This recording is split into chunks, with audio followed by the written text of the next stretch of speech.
we'll just get started with our discussion today. So I'm just going to quickly show what the agenda is today. It's a kind of a catch-all before our final meeting next month.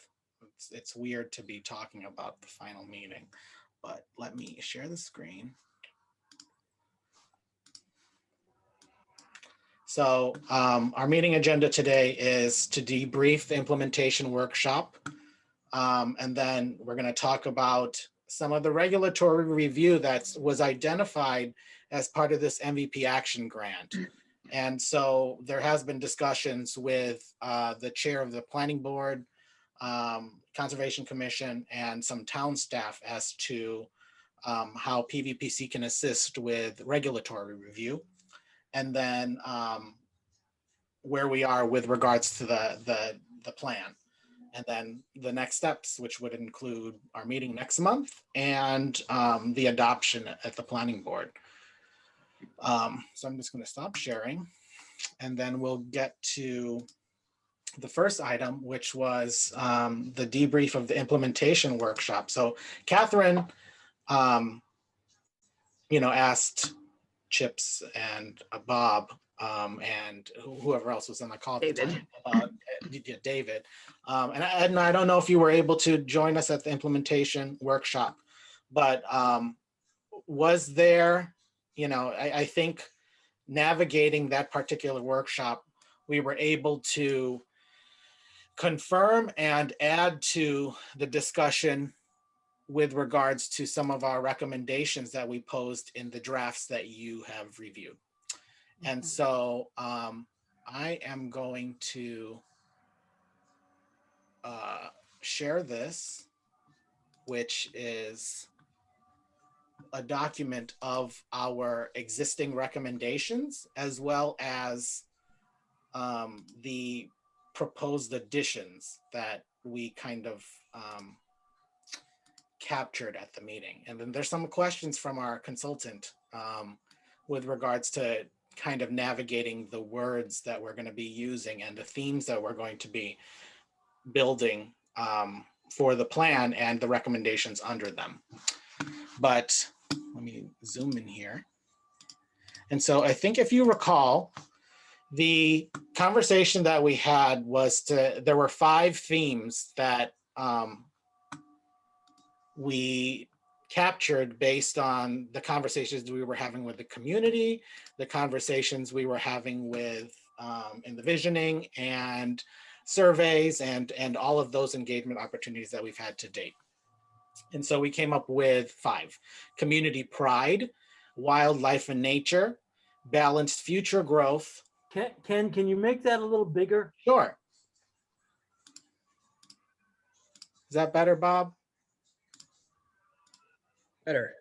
Okay, do 200. Yeah, that's a little better. Thank you.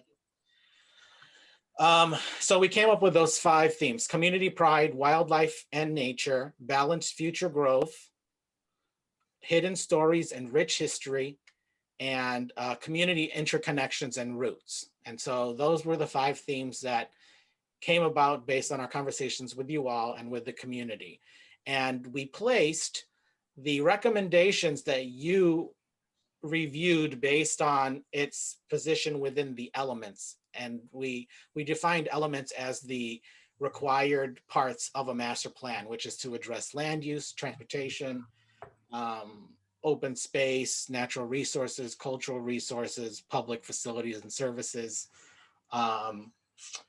and economic development, housing, and then the additional component of sustainability and climate change. And so with that, we place them into themes, into the themes that we've identified here. And, so hasn't been presented in this way, but they are recommendations that exist from the plan that you have reviewed. So we have the 5 that we talked about, the 5 themes that we talked about. There were some additional changes and recommendations made from the implementation workshop, and you'll note them in green. Do you want any input as we're going down? Yeah, I think that if Just for the first one there, Yep. in terms of capital improvements for the Blandford Porter Memorial Library and the Town Hall, we also have something called the Historical Society, which is owned by the town, the building, and we'd like support for the Historical Society building. Okay. It's not, the Historical Society itself is independent, obviously, but the building itself is a town building. Town. Okay. You need to add the word building. Yep, Historical Society building. All right. How does everyone feel about these two items came up in the conversation? It wasn't in my group, but I think it was in Catherine's group. Pursuing noise abatement through Mass DOT to alleviate noise from the turnpike and consider prohibiting use of jake brakes near residential areas. They weren't high on my agenda by any means, but. Okay. The noise abatement was mine, and there were people in earlier sessions who complained, the turnpike pretty much splits the town in half, and depending on where you live, it can be quite noisy. And there were folks that made that comment earlier. The jake brake comment was Peter Langmore, and apparently near his house where there's hills, and there is a lot of tractor trailer traffic, that becomes a problem. Yeah, so is the question whether they should be in here, or is it the question whether they should be on this particular category? I think it's both. If where I think we are stuck with this, and I'll also note that at the end of this, where we have all of these recommendations, there are economic development recommendations that need a home under these themes. And we may need to adjust the wording. I like community pride. I think Catherine agrees that has come up a lot in the conversation. But if we can refine the words, the themes that we're going to build these recommendations under, that probably is a goal of, this conversation this afternoon. So it's both addressing the additional changes that,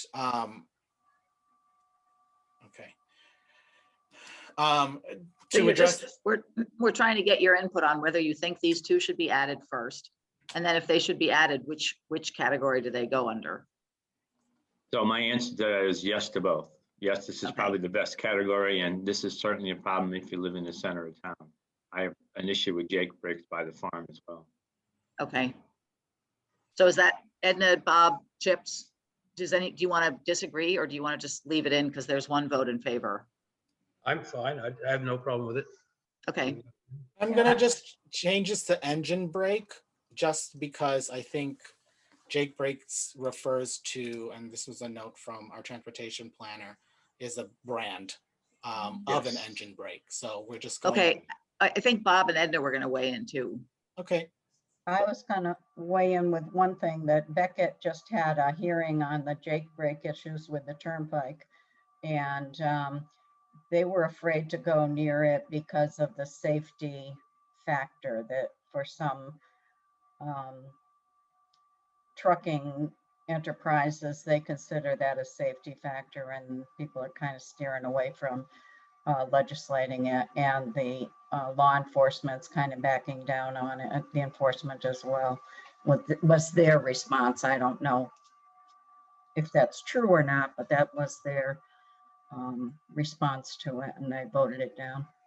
Well, that's really good to know. And we could still leave it in as consider, but then add that information from Beckett. Yeah, I do think that's important to know. Thanks, Edna. And if there is some if there's some language that may, temper this particular use of prohibiting, something like consider regulating or mitigating the use of engine brakes, or mitigating the sounds of the engine brakes, we can probably explore that as well. You asked for my input before. the pursue noise abatement was my suggestion. So I'm definitely in favor of that. And the engine brakes, from what I saw, and I'm, the outsider there, the Beckett discussion primarily was concerning the turnpike, not where traffic is slower already in residential areas. Throughout the hill towns, you got this problem because there are hills. Yeah, that makes sense. Okay, let's move to wildlife and nature. So we amended this language that was talking about continuing to engage and coordinate planning efforts with Springfield Water around Cobble Mountain Reservoir and Long Pond Reservoir watershed lands, and continue to collaborate. We added and increase access, and then there was strengthening of that in such we added the language pursue legal review of the contract if necessary. I think it's probably very clear based on our conversations with you all and conversations that I've had in the open space plan process too, that I think that inclusion of that language is something that the committee probably supports. One of the interesting things is that the town of Granville has access all the way to the overflow of the dam. You can drive right in. Gate 25 is open from their side, and you can go right to where the water, there's a building that governs the supply of water going downhill, and you can drive right in there, but not from our side. Okay. So you support that? I support it 100%. We need to more than support it, demand it. Edna supports it as well as pursuing any legal mitigation that we might be entitled to for that 1911 contract. Absolutely. Great. So do you think that belongs in this wildlife and nature section? Probably. And in the community pride one too. Right? Yeah. Okay. Let me put community pride. It's the largest earthenware dam, isn't it? Isn't that something that we should be toting? All right. Pouting and scared of at the same time. This next one, I don't know the context of this. And maybe it came in from Catherine's group. Explore and consider No, that's me promoting. again. That's me again, Ken. These are two national park programs that deal with people in the national park, behaviors, respecting wildlife, the take only pictures, leave only footprints Oh, okay. kind of thing. Tread Lightly is a program that aims to mitigate a damage again in national parks with ATVs and off-road vehicles. Okay. I mean, I think that makes sense within the context of these various recommendations you're doing to support wildlife and nature. I don't know what other people think about that. I think those are programs, as Bob has, clarified them, that at least, in including it in the plan, those are items that, a conservation commission or if can explore. Bob, do you have any other idea of how the town can explore this through the committee and boards that you have in town other than Conservation Commission? Would there be any other groups that could help? No, it might go into some of the, some of the gateway school Okay. stuff. As I said, Leave No Trace in particular is a huge national park program, U.S. Fish and Wildlife Program, Appalachian Mountain Club Program, Sierra Club Program, all subscribe to the Leave No Trace program.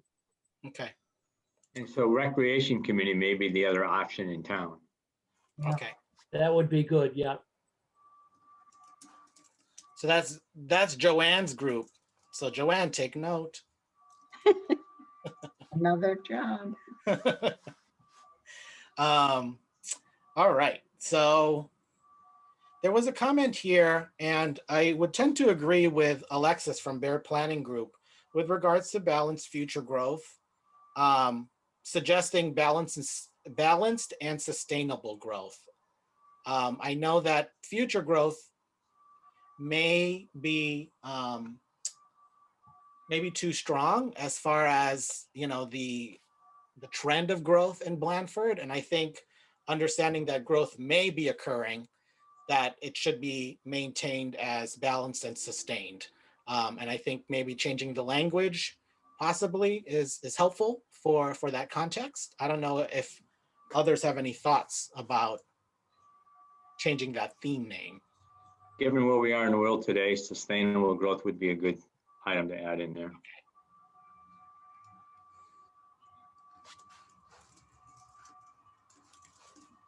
Okay. So let me. All right, so some additional.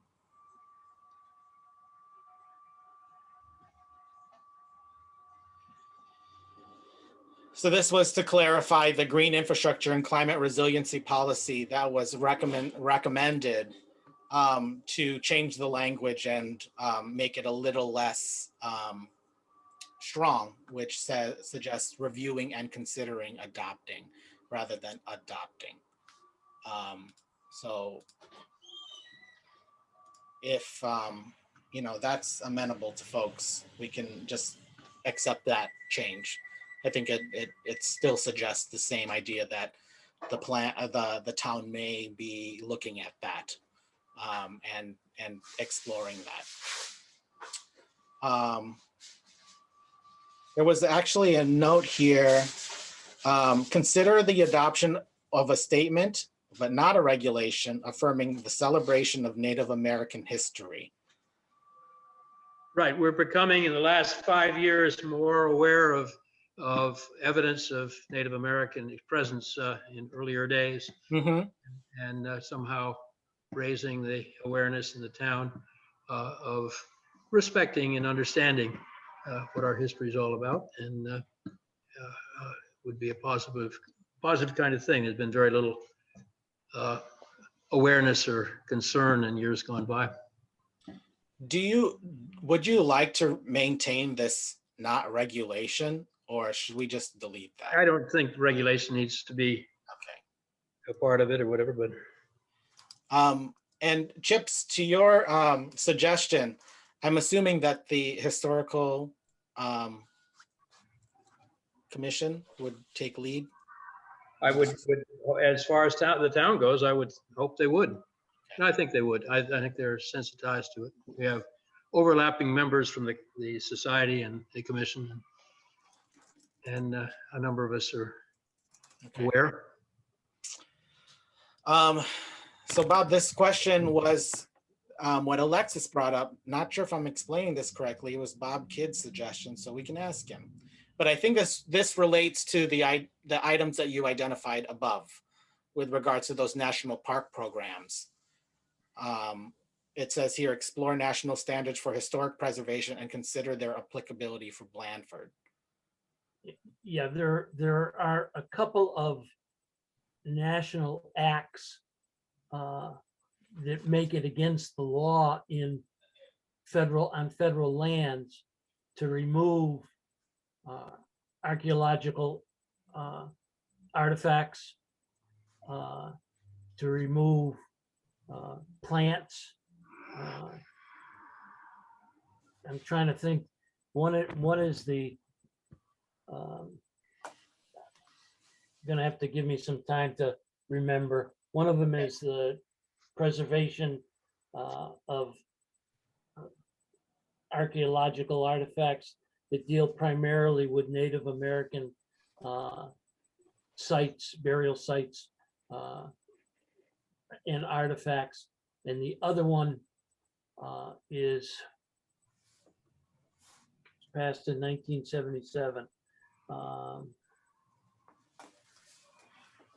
So this is very different in the context of the campaigns, the public campaigns you were looking at above. You were looking at the programs that the national government has or these national acts that preserve these artifacts, and looking at how they may apply to various future development in Blandford. Is that appropriate? Well, it's future development, but we've also had, and I'm getting it secondhand, but we've also had some issues with people coming in with metal detectors, and there seems to be a finders keepers attitude with that, even if it's a very historic item they found.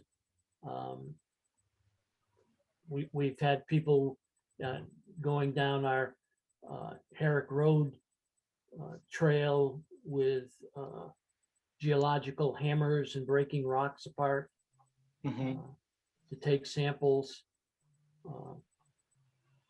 And my suggestion was merely these are some things that you could look to for language if the town wanted to get involved with it. Okay. And do you think that the Historical Society and Commission would be the prime groups that kind of navigated that process? Commission. Commission, okay.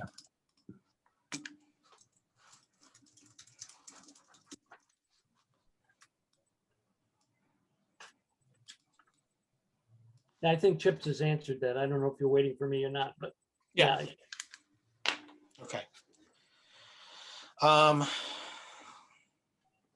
So I think what we kind of learned towards the end of this process was that we were talking about intergenerational opportunities, but later came the conversation about actually having a space to do that.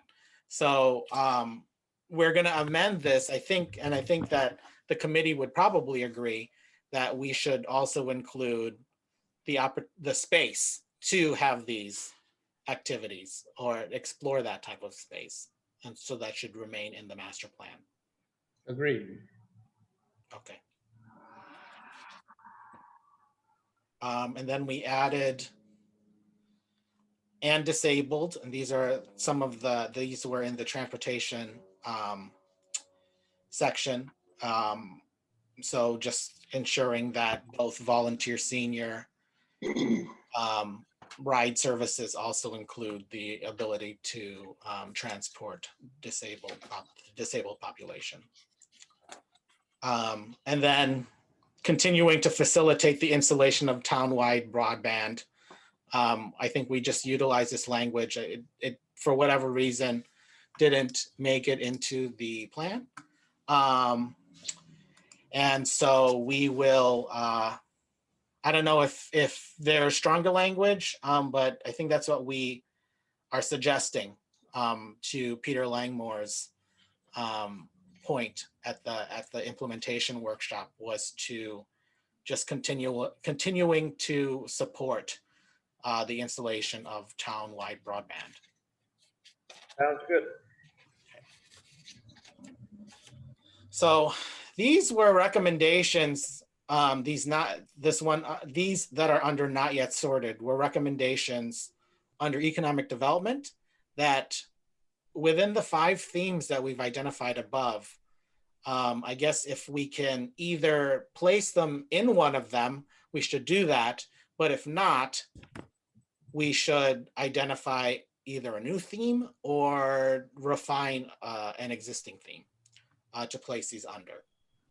Because this Ken, is if going I to be can interrupt you for a minute, I don't know if you want to go back and put it in or not. Sure. But the two acts that I was concerned with specifically are the National Historic Preservation Act and the Archaeological Resources Protection Act. National Historic Preservation Act and National Archaeological Resources Protection Act. Protection Act. Okay. The first one was 1966. The National Historic Preservation Act is 1966. And the other one is 1979. Okay. We'll make sure to include those. Thanks, Bob. So going back to the economic development recommendations, continuing to advance work with nearby communities that bring like businesses and economic development strategies together for the benefit of all, including members of the Gateway Hilltowns Collaborative. Do you think within the 5 themes that we've outlined above, and again, they are community interconnections and roots, hidden stories and rich history, balanced and sustainable growth, wildlife and nature, and community pride. Do you think though this one applies to any of those 5? You know, either balance and sustainable growth, or changing community pride somewhat to allow some of these in economic development to fit. Okay.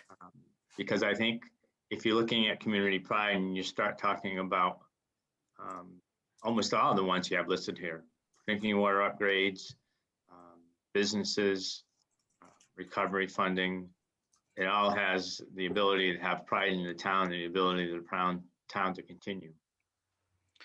Do you think that there is another sentiment that can be born out of this process? So I was having a conversation with their planning group and was suggesting the language of the ability of Blandford to compete in the, I'm suggesting this term called rural competitiveness. Understanding that you have all these communities around you that are, you know, excelling in some of the recreational activities and opportunities that they provide, but Blandford it's been identified in town that there are those opportunities for Blandford as well. So I don't know if, you know, if we want to, and we can try to navigate either an additional theme, or we can just utilize the 5. And I think Dave put that these overlap and these can be in both. But if we were to choose one, are there any thoughts? Well, if you put pride in something along the lines of what you're just talking about being competitive, you might have a new heading that encompasses both what the few that we have in the pride, as well as the competitiveness or whatever you want to call it with other rural communities. How about community pride and rural competitiveness? Sounds good to me. Sounds fun. Like it. Okay. Are we saying competitive with the neighboring towns? Not necessarily, but I think I think the sentiment is to reflect that Blandford can exist within, it's not, you know, creating competition between you and your neighbors, but it's supposed to reflect. I would see this as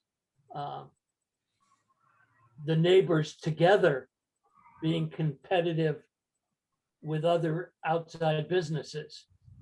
In other words, you know, you might put together something dealing with all of the restaurants in the area as to why you should visit one of these 5 towns or one of these 7 communities, or something in the neighborhood of again, the cottage industries putting out something together that would make them more competitive, not with each other, but with the rest of the world.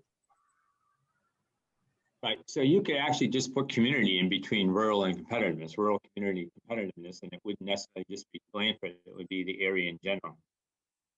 Yes, That's great. I'm glad that that has been clarified, because I think that that's very important. And I think both, I think Bob, that's a great point that you bring up with regards to the ability to also combine your efforts with other towns to maximize the not profit, but just maximize the visibility of Blandford. Okay, so I think that we'll put that one there. This next one, provide a series of mini grants through recovery funding. Maybe that goes the same way. I think so. Okay. Just gonna cut and paste. So I guess the question too is, with regards to the boards and or committees within town, and I don't know necessarily the conversations that may be happening outside of the select board, to identify these types of, obviously we have Hilltown Collaborative, and those are the economic development tools that you have for Blandford and your surrounding neighbors. Is there any individual committee that you think could support in that effort, or other than Josh or the town administrator position, to help support the efforts that we're identifying here?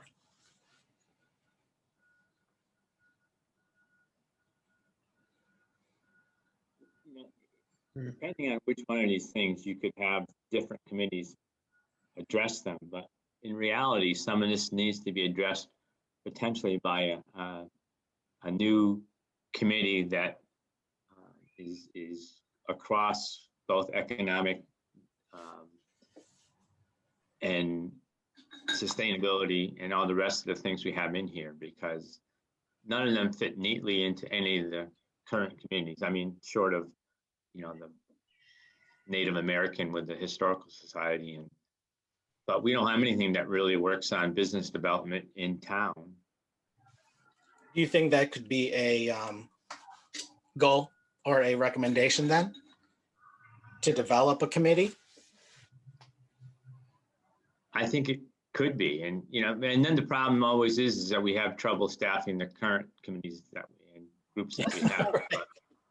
Wasn't that something that we had with the chamber? What was her name, doing the Right, and the advertising? Wasn't that?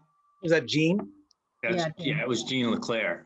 Yeah, wasn't that kind of her function, to bring these things together? Yeah, and to the extent that she could, she did. But I think something on the town level to feed into that, because really with that one, economic development from the town of Blandford was really just Josh and sometimes Kara. Yeah. I sat on it as a superintendent. But we really, normally that would be by the business owners and whatnot. We are a little lacking in that right now too. Right. Okay, well, I think that, this navigates, these particular recommendations navigates your current structure, and it suggests that, you're continuing to advance work with the nearby communities through this collaborative.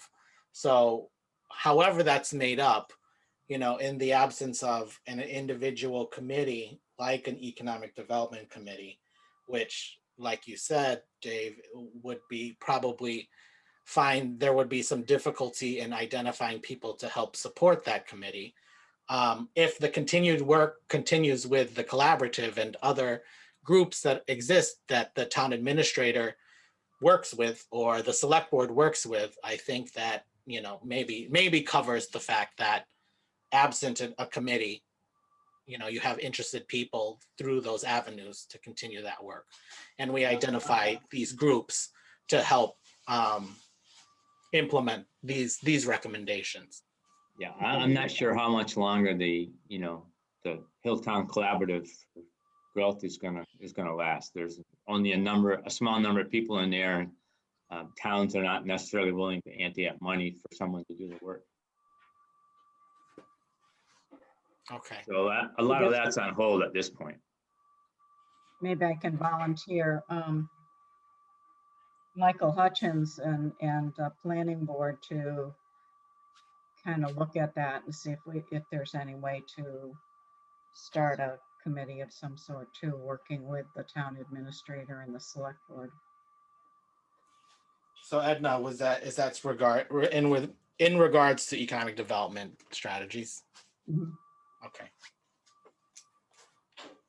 I mean, in other towns that is a natural kind of committee that would not oversee, but be a part of that conversation. Yeah. So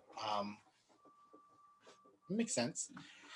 Advanced drinking water upgrades to ensure continued integrity of homes, institutions, and businesses in the village center. So maybe wildlife and nature. I think it's still rural community competitiveness. Okay, that makes sense. At some point, we're going to have to look at sewer system in the center of town. That was an issue 20 years ago that we never really addressed. Visitor readiness plan for the village center or town center, because we're going to use those terms. I'll make sure to change all of them. That includes good wayfinding systems to nearby attractions, pedestrian-friendly amenities, bathroom facilities, and helpful printed information. Probably the same. Same, I would say, yes. Okay. Another economic development recommendation, analyzing permanent and temporary street side signage. This is similar to the above one, Right. a little bit. Yep, close enough anyways. Yeah, maybe we can consolidate that a little bit more.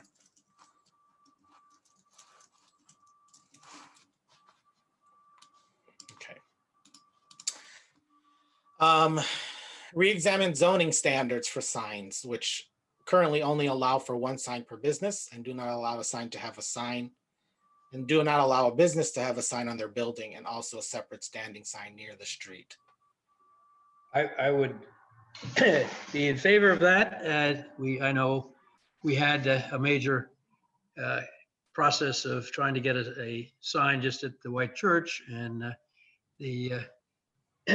those who are involved in enforcing the current regulations take their job very seriously, which is fine, but I think reviewing where we are now is a good idea.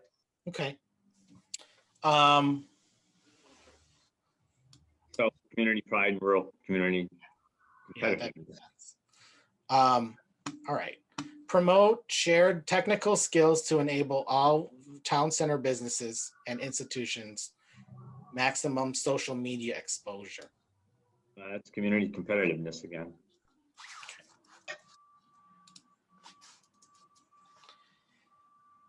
All right. Expanding the trail, explore and identify possible trail linkages, thinking expansively about the use of the dirt road network, existing off-road trails, and potential opportunities on existing publicly accessible lands, and working with willing landowners to create new trail linkages where needed.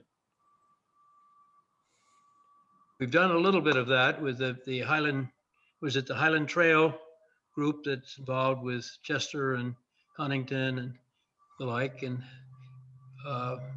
some can, we need to continue to work with them and support them. Okay, so Chips, that was the Highland. I think it's called the Highland Trails. It's a group that's been working for the last 4 or 5 years, connecting Chester and Huntington and Worthington and being able to. Okay. And I've attended several meetings of those that are involved with that. Something that we certainly can hook into. That one of the problems was that there was a sale by the town of some property that was part of the old Huckleberry trolley line, and Mhm. that ended up taking a little link that would have been part of what we were talking about in terms of going down to Huntington. And I think the people bought it for recreational purposes and probably wouldn't be adverse to having a trail go across their property, but we need to, now it's in private hands, that we need to pursue it further. Okay. Do you think that to support this recommendation probably would include groups like the Conservation Commission and Recreation Committee? Yep, I think both of them, sure.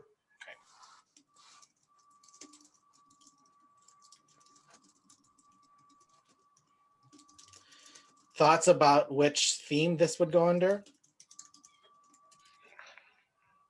Was that? It could go into pride and competitiveness, or it could go into wildlife and nature, whatever that heading was. Right. So this is akin to the trail network, wayfinding resources, recognizable directional sign heightens the identity of the Blandford trails. Probably Same. similar. Similar, yeah. Okay.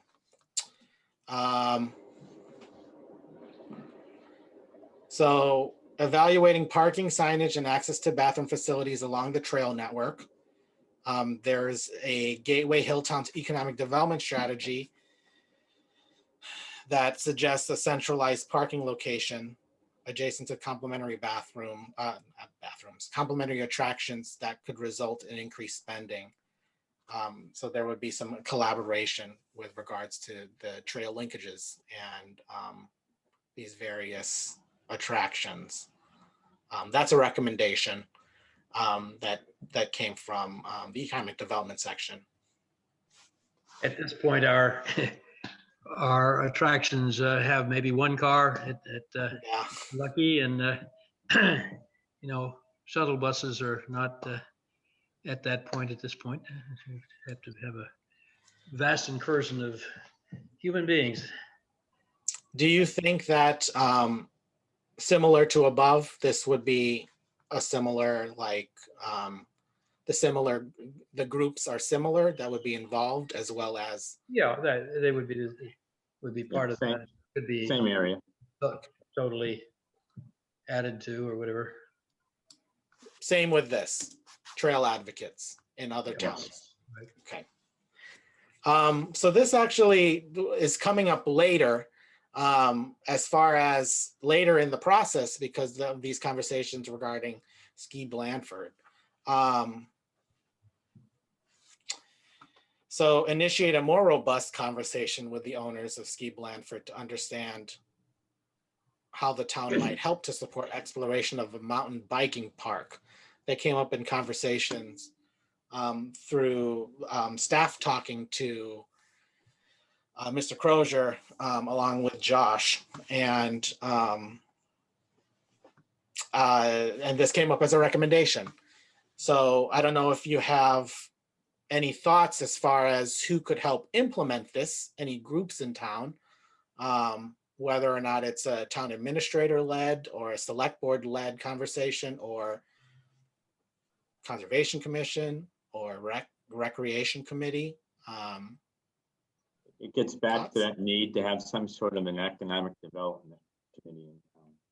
Okay, so I'm going to suggest maybe, what do we have here? We'll see how we can incorporate that into that conversation, but community pride and rural community competitive is probably appropriate here. Yeah.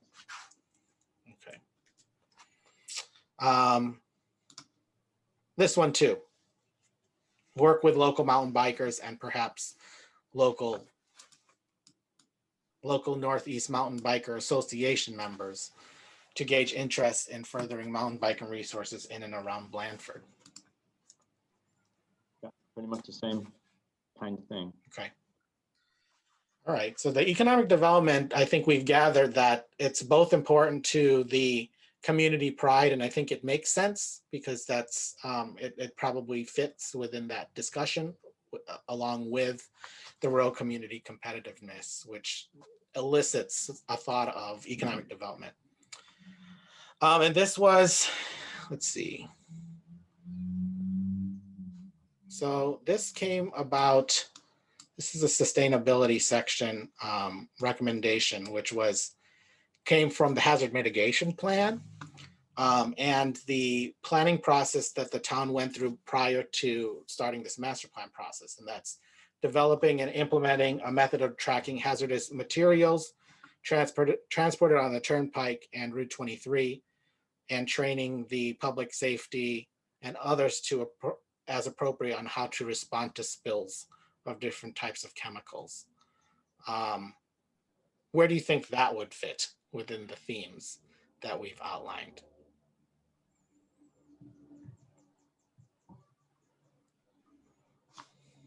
Balance and sustained growth, maybe? Maybe wildlife and nature?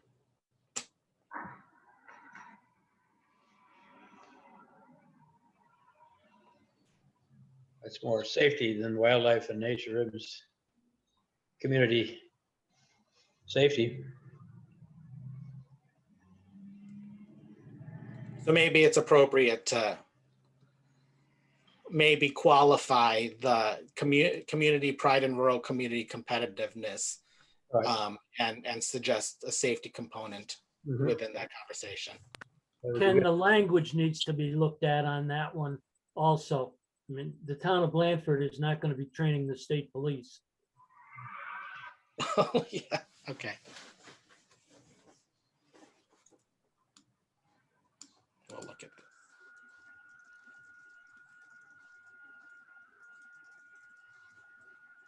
I think it would make sense to go under balance and sustainable growth because it is part of being a growing community. I think Joanne just put that in the chat. Anyway. That Okay. makes sense.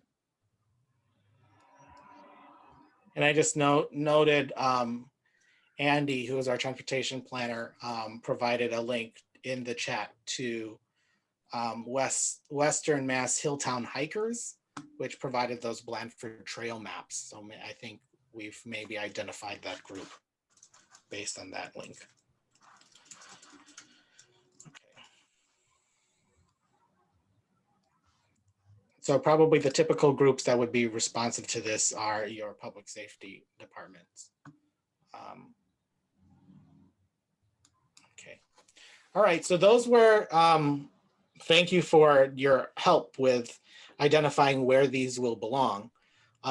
So with that said, the recommendations that you've reviewed, as well as the additional ones that have been identified in green and clarified with the language in green, will be incorporated into this final document, as I mentioned at the last meeting, that will be reflective of mostly the town goals and the town theme, the recommendations that we're going to build upon. And that's going to be the gist of the actual plan document. The plan document also will include all of the other literature that you've reviewed with regards to the narrative about identifying the issues and opportunities that exist in town. But those won't be as featured as these recommendations, because at the end of the day, these are what you're going to be looking at to apply for your grant applications and use in your materials to get funding for projects that you've identified, both here and in the future. So that's that. Thank you for your help with that. The next item, and I guess, one of the other things, and I'll share this with the committee after this meeting because I just received it. It's the other items that we'll be including in the plan include the word cloud results that we talked about at the last meeting. If you recall, we did this exercise where people were going to put 3 words about what they wanted to see as a direct result of this plan. So this is going to be included in the document that hopefully will elicit, feelings of community pride as we've identified. And then this was the image that Chips was talking about that Peter submitted for the photo contest, and this will be featured in the plan. Okay, so that's it for the implementation workshop. We're going to work with those recommendations that you provided and navigate those into the final document, which we will go over at the next meeting. And probably have a discussion, because I know that, and I haven't yet discussed how this particular process is going to end. I think there may be a presentation, and this is going to be for the planning board, because the planning board adopts the master plan, where it may be a joint presentation to the community through a planning board meeting of what this final plan looks like. And I think we're looking at the July meeting for that. The next item is regulatory review as part of the MVP action grant. And so in addition to the master plan, the updated open space and recreation plan, there are identified regulatory recommendations that we're working with an advisory committee that includes the planning board and the conservation commission and town staff like highway and the building department about some zoning / land use / conservation type regulatory changes that we may assist the town in helping to adopt. And I'm just going to.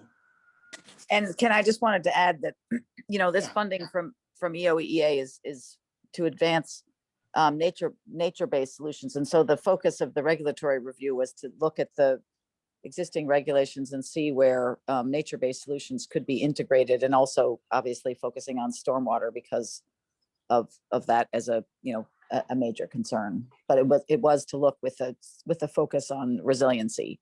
It wasn't just a global, but it was focusing on resilient regulatory review. Thank you, Catherine. So as Catherine mentioned, yes. So the regulations that we're currently looking at, and so this may be new to Edna, but we've had this conversation with Mike Hutchins and Dick Gates about helping talk through some of these ideas because they would be reflective in zoning and in regulations that Conservation Commission may have to look at. So we're looking at the water supply overlay zoning district and taking a look and strengthening some of the language with regards to that, helping support the water supply and make sure that we're preserving that. Getting more specificity for stormwater in the site plan review process. Currently, the site plan review process doesn't explicitly state stormwater as part of the review process. So we're looking at trying to navigate actual language to possibly adopt to get more specificity in what would be required by developers to submit as part of the application process. Promoting a pre-application meeting to encourage low impact development. And that is low impact development is, part of the conversations regarding resiliency and sustainability. And so having these conversations early in the process, especially if there's future subdivision development, maybe not, or conversations like a big development like the recently passed marijuana facility. But looking at the future and looking at that. Looking at requiring a conservation analysis for all projects that are subject to site plan review.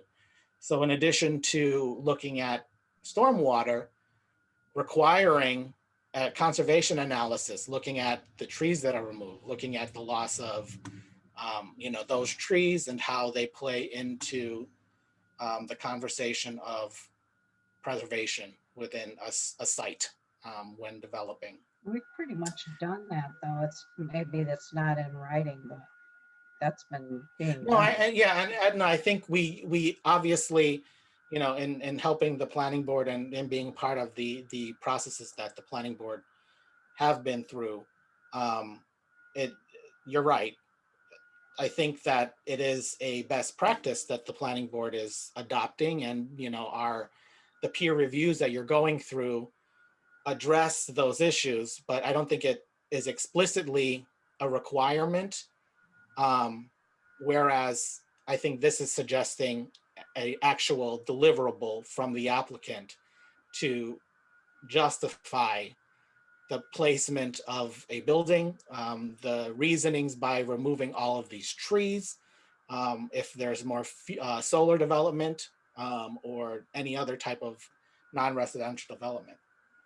So I think it's just creating a more codified process that peer reviewers would now not necessarily have to suggest to the planning board and future planning boards to just, think about, rather than this needs to be demonstrated in the plan. And then the last one is looking into lot clearing and area of disturbance limit for single family homes. And normally single family homes are not necessarily part of the process when going through a land use board. So possibly looking at regulation or language to suggest the limiting of lot clearing and area of disturbance and creating that limit, and seeing how they can play into the various regulations that either the planning board or the conservation commission would oversee when reviewing projects. And then, so those are the items that we're working with the advisory board on. They're reflective of the ideas that are brought in the suggested green infrastructure policy that is part of this plan as a recommendation. So that is something that will also be a deliverable for this project. So in addition to, as I mentioned, the master plan, the OSRP, we're also coming up with some language to amend bylaws. Let's see. And so the last agenda item is the discussion about the actual plan.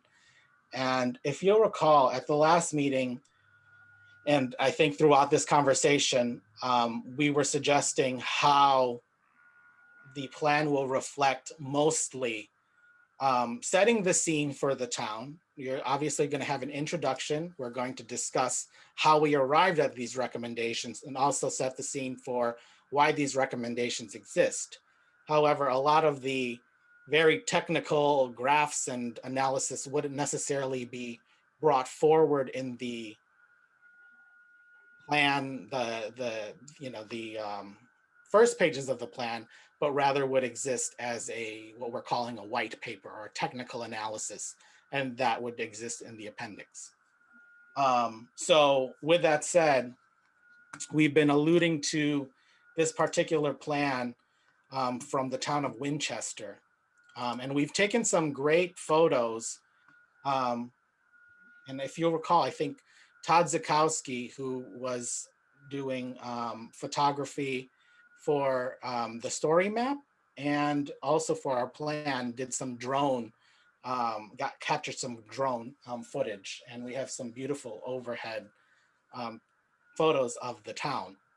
But we're going to be utilizing those to create the actual plan. So I'm just going to just share an example of the plan that we're modeling this off of. It's the Winchester Master Plan. And so you have a very graphically oriented plan. And I'm going to ask Joanne and Mary to come up with some language to introduce the plan, similar to this memo. It doesn't have to be in a memo format, but I'm going to send an email to Mary and Joanne to discuss how to detail how the plan came to be, and that it reflects a community conversation. And similarly, as I mentioned, lots of photos. You know, we have some key quotes that have come from various outreach efforts.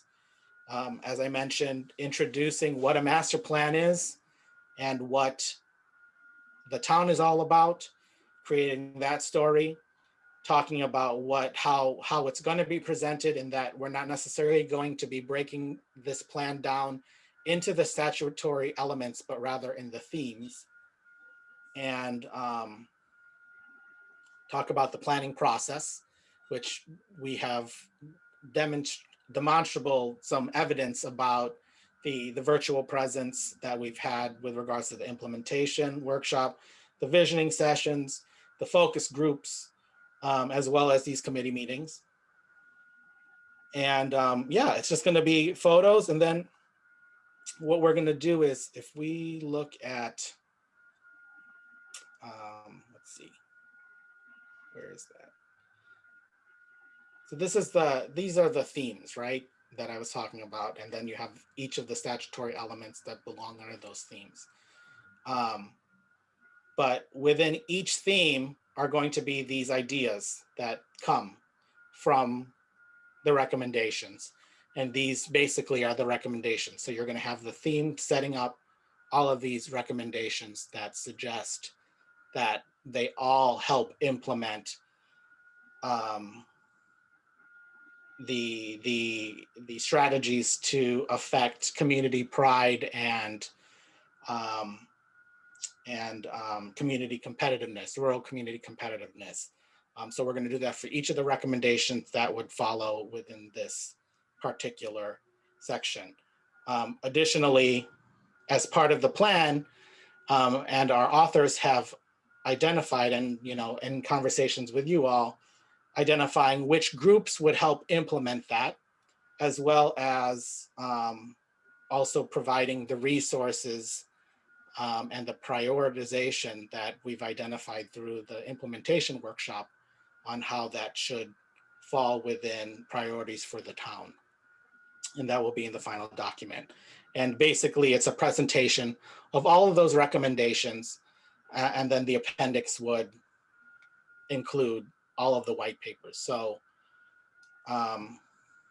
if you take a look at this, you'll see that we've identified the strategy, and you have a narrative to help define the strategy, and we have priorities and the parties that are involved, and we'll have infographics to help and icons to help show how they all play a part within the statutory elements that are required under the plan. Yeah, and that is going to be done by next month. So I'm currently working with our graphics team to put together the photos that have been collected, the photos from the photo contest that Peter's obviously will be prominently displayed, but some of the other photos are great for the context of the plan. So we'll be sure to at least include that, and if not, put that into our permanent story map that will be living throughout, the existence of the master plan. So that will be a product of this particular project as well. So the plan and the story map that we previewed at the last meeting, at the implementation workshop, that will culminate this planning process. So that is that conversation. And I think that brings us to next steps. I don't know if there was any comments or any thoughts that, the committee who's here has with regards to either this particular process or things that we need to ensure to include. But I guess my voice hurts, so I don't know if there's anything that you guys want to add.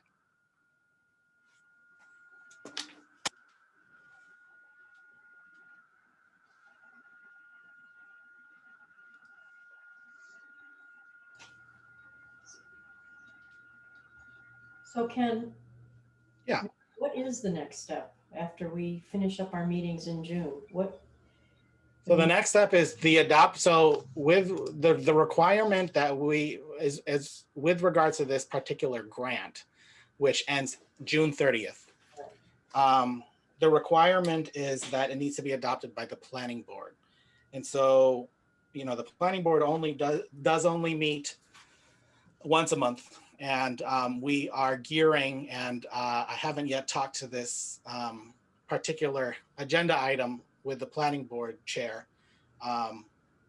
But I'm going to suggest this go on the July meeting calendar as a agenda item, but that will reflect the end of the particular process. I think at the next meeting, you'll be able to see where we are with regards to that the plan, and be able to provide some, comment.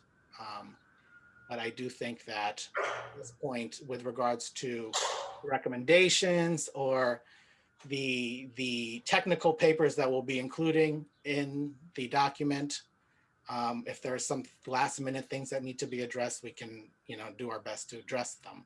But I think at this point, it's going to be a review process at the next meeting, or at least having that last conversation, and then maybe talking about the other deliverables that have happened during this grant process, which is the OSRP, which also needs to be approved by the planning board, and the regulatory work that will culminate in this particular. Well, we do additional meetings if they're necessary, Ken, so Okay. we can schedule one, and we do that all the time, so. Okay. So what keeps this rolling? At the end of the summer when I'm forgetting that Ken was here, giving Well, us. hopefully I will be there as far as a presence in town based on my work with the planning board. I'm going to nudge the planning board as much as I can with regards to just, having the conversation about implementation. Because what happens after this is, it's a great question, Joanne, is the momentum of a master plan. Obviously, you need to have the momentum to continue working towards those goals that you've identified and the strategies that you've identified to implement some of these recommendations. And so convening a master plan committee, or what we call a master plan implementation committee, identifying that through a select board process, and we can help, kind of manufacture a process for the town to explore, and So that it won't just drop. so it just doesn't, so it hopefully just doesn't drop. And that's always going to be a challenge. Yeah. With communities of this, of going through this process, is creating that momentum. So hopefully that will be the case, and we'll just, continue to nudge as much as we can at PVPC in our capacities with the town to, to have that in your ear. And we deliberately put actions in the plan that we know you're all working on. So there's going to be an opportunity to celebrate success, in the fall. And, I think there should be an annual, look at the status of the plan implementation. And that certainly will be assisting with funding. There's a bunch of grants out right now, the Community One Stop that are due on June 4th for all sorts of planning related things, but also all the construction, all those implementation grants are out. And obviously we're available to assist, with moving forward on all aspects of implementation. Many communities have received multiple MVP action grants. So, this one got the planning, and then you could apply for one next year for other implementation. Thank you. Sounding a lot like Josh here. I think one of the big points too, Joanne, is, as Catherine mentioned, is the ability to continue having the conversation. And, in addition to identifying those grant and celebrating the low hanging fruit, we have in the plan, the feasibility study for Shepherd Farm. And so that obviously we know you're working on. So we may be able to celebrate that a lot faster than, maybe some of the other challenging recommendations of, getting town buy-in to explore maybe open space residential development again, knowing that the challenges there were in adopting it in the first place. But, I think we deliberately included recommendations that the town is having the conversation on to hopefully show that there have been efforts in implementing the plan. With that said, are there any last comments?